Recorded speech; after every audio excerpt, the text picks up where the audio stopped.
Jóvenes estudiantes, muy buenas tardes y bienvenidos al curso de Historia Universal. Quien les habla, el profesor Ronaldo Gotera. El tema que vamos a trabajar el día de hoy viene a ser o el socialismo, ¿no? Para hablar del socialismo debemos entender qué es el socialismo. El socialismo es una corriente filosófica de pensamiento económico, social y político, así como un conjunto de diversas teorías políticas, movimientos y sistemas socioeconómicos que en dicho pensamiento se han inspirado. Ahora, todas ellas tienen pues común la defensa de la propiedad pública, colectiva o cooperativa de los medios de producción de la sociedad en lugar de su propiedad en manos privadas. Además, lo que propone el socialismo es la planificación y organización de la vida social y económica desde las fuerzas que componen al Estado. Entonces, podemos, en síntesis, decir que el socialismo es una corriente filosófica de un pensamiento económico, social y político que busca la defensa de la propiedad pública, colectiva o cooperativa, de los medios de producción de la sociedad. ¿Ya? Entonces, eso es lo que podemos definir en conclusión, lo que vendría a ser el socialismo. Continuemos. ¿Cuáles son las características del socialismo? Dentro de las características del socialismo, vamos a encontrar eh, en primera instancia el debilitamiento de la propiedad privada. Esto se va a dar en favor de los modelos sociales o comunitarios de propiedad, especialmente en lo referido a los medios de producción, fábricas, por ejemplo, ¿no? Que buscaba, pues, enriquecer, por así decirlo, y tiene mucho que ver con el modelo económico que va a apuntar la producción más que en la generación y acumulación de capitales y que va a estar dirigido por el Estado. Ahora, otra característica es la aplicación de diversos métodos de redistribución de la riqueza. Como sabrán, la redistribución viene a ser, pues, el reparto equitativo de acuerdo a las necesidades y que va a estar compuesto a los que más tienen y planes de ayuda para quienes menos tienen. Para de esa forma tratar de uniformar económica y socialmente a la sociedad. Ahora, otra característica del socialismo también viene a ser el empoderamiento del Estado. Esto dependiendo del caso, puede o no ir en detrimento de la democracia y de los partidos políticos. O sea, lo que busca el socialismo es empoderar al Estado, hacer que el Estado sea independiente y soberano, ¿no? Sin la necesidad de la inversión privada. Entonces, justamente pues para eso buscan el debilitamiento de la propiedad privada para hacer el empoderamiento del Estado. Otra característica es la fuerte intervención del Estado en los asuntos económicos y sociales. Para los socialistas es importante que el Estado intervenga y tenga en claro y tenga muy claro estos aspectos, tanto a nivel económico como a nivel social. Ahora, en las variantes más utópicas se plantea la sociedad sin clases. Entonces, podemos mencionar que también una de las características del socialismo es que se busca que no existan ni pobres ni ricos, sino una gran masa trabajadora que va a ser pues autogestionada. Entonces, eso es lo que se buscaba o lo que busca el socialismo.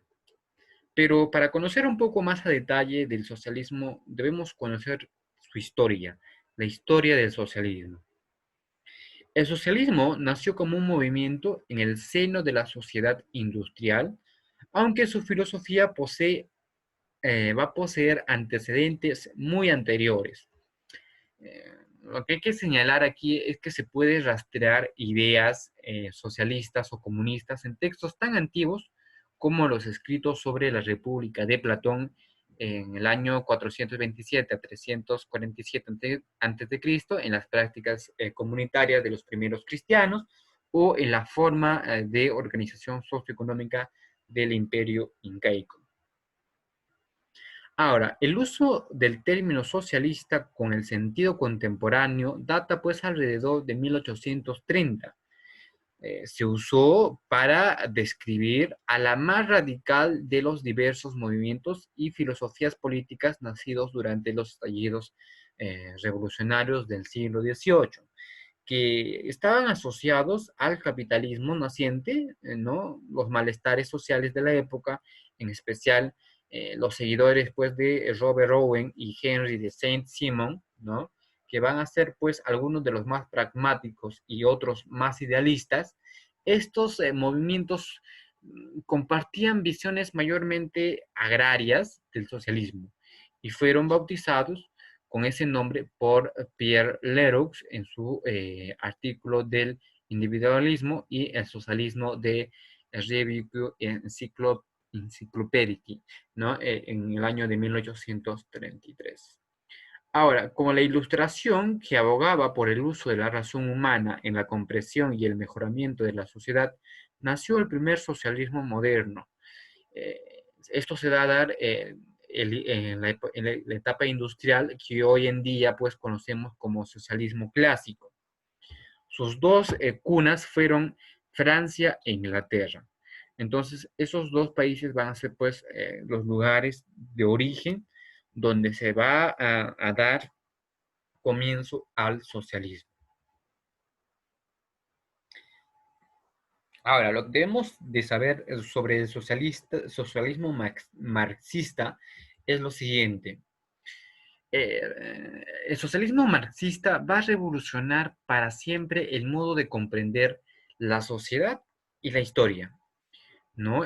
A su vez, le dio al socialismo una teoría unificadora de espíritu racional científico, en palabras revolucionario alemán Federico Engels, y desde entonces el socialismo o comunismo va a cobrar vigencia dentro de numerosos partidos y organizaciones obreras de Europa. Aunque aquí hay que hacer una distinción, que lo voy a hacer más adelante, la diferencia entre socialismo y comunismo. El máximo apogeo que va a alcanzar va a ser alcanzó su máximo apogeo a inicios del siglo XX con la Revolución Rusa de 1917, que bajo la conducción de Vladimir Ilich Lenin, ¿no? Puso fin pues para siempre a la monarquía zarista. Así se fundó el primer país socialista, podemos decirlo, marxista-leninista de la historia, ¿no? La Rusia soviética, que después se va a convertir en la Unión de Repúblicas Soviéticas Socialistas de la URSS. Ahora, hay que dividir al socialismo en dos etapas, el socialismo utópico y el socialismo científico. El socialismo utópico, es el nombre que se va a emplear para referirse a los movimientos socialistas revolucionarios que se van a oponer al capitalismo temprano a lo largo de los siglos XVIII y XIX y que son previos a la aparición del marxismo. Algunos de los más importantes socialistas de esta tendencia aparecieron tras la Revolución Francesa en 1789, donde denunciaron que la revolución pues había fracasado en el cumplimiento de sus ideales de libertad, igualdad y fraternidad. Uno de los principales rostros del socialismo utópico es Claude Henry de Saint-Simon, ¿no? Fundador del socialismo cristiano, ¿no? Este movimiento pues no abogó, por así decirlo, la alimentación de la propiedad privada, sino que propone la planificación centralizada de la producción. Es así que el socialismo cristiano buscaba anticiparse las necesidades sociales y económicas de la población gracias a los saberes conjuntos de los científicos, industriales e ingenieros, pero también de la clase trabajadora, quien sería pues la responsable de conducir la producción económica para el bienestar de la sociedad entera. Ahora, lo que debemos conocer en el socialismo científico eh, es la corriente teórica del socialismo que van a desarrollar Engels y Karl Marx, ¿no? Así denominada por sus propios autores, fue el fundamento de toda doctrina marxista posterior y a la cual se le va a distinguir pues por las vertientes previas que pasaron a denominarse socialismo utópico. El término socialismo científico ya se había sido usado por Pierre-Joseph Proudhon, que en su ensayo ¿Qué es la propiedad?, ¿no? En 1840, para bautizar el modelo de la sociedad gobernada por la razón y dirigida por científicos. Ahora, la distinción entre el socialismo científico y los antecesores tiene que ver con la incorporación, sobre todo de la metodología científica que va a ser ideada por Marx, ¿no? Con el materialismo histórico. Dicho método propone pues una mirada histórica y empírica de la sociedad humana a partir de la conformación de los medios de producción, de su control por una clase social determinada.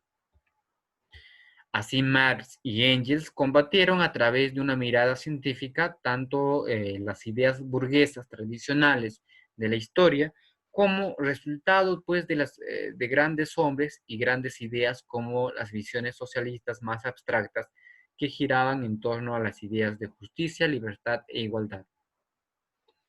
Aquí hay que hacer una distinción, como los dije, entre socialismo y comunismo. Hoy en día no existe una diferencia clara y universal entre los términos socialismo y comunismo, pero sin embargo se asocia al término comunismo a las vertientes más radicales o extremistas. Sin embargo, el término comunismo es previo al socialismo y fue de uso, de uso corriente por los seguidores pues, del legado de, Francois, de Francois Babeuf, ¿no? Entre ellos se encuentran pues, los franceses Jean-Jacques Pilote y Etienne Cabet. Aunque ambos organizaron pues, un enorme banquete con presencia de más de 1000 comensales, casi todos obreros, en las afueras de París el 1 de julio de 1840.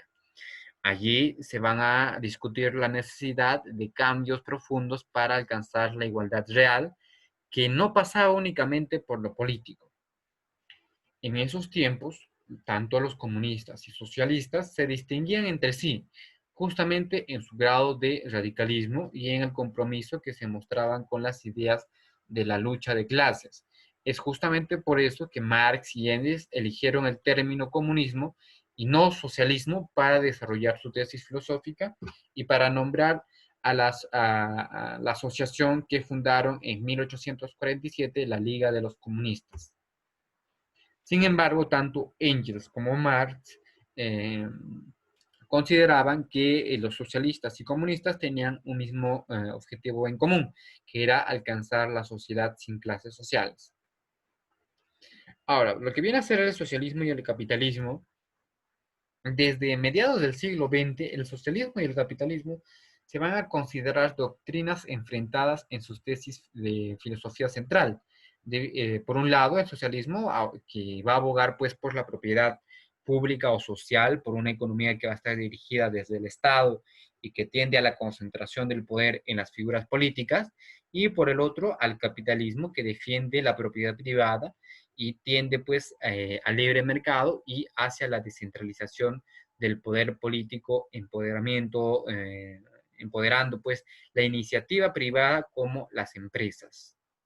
Sin embargo, desde finales del siglo XX no existe pues realmente una potencia socialista que se oponga al capitalismo y la globalización, sino algunas naciones con modelos más o menos separadas del resto del mundo. Entre ellas se encuentra China, cuyo socialismo contempla pues desde finales de la década de 1970 una economía del mercado, al igual que Corea del Norte, Cuba y Eritrea. Entre los países socialistas que aún todavía podemos observar en la actualidad, encontramos a la República Popular de China, a la República Democrática de Corea, a la República de Cuba, a la República Democrática Popular de Laos y a la República Socialista de Vietnam y finalmente a la República Bolivariana de Venezuela. Entonces, esos pues son los países que todavía eh, se consideran como socialistas o comunistas, aunque hay que decir que eh, hay una transformación respecto al concepto, ya que cada país lo va a ir adecuando de acuerdo a su contexto.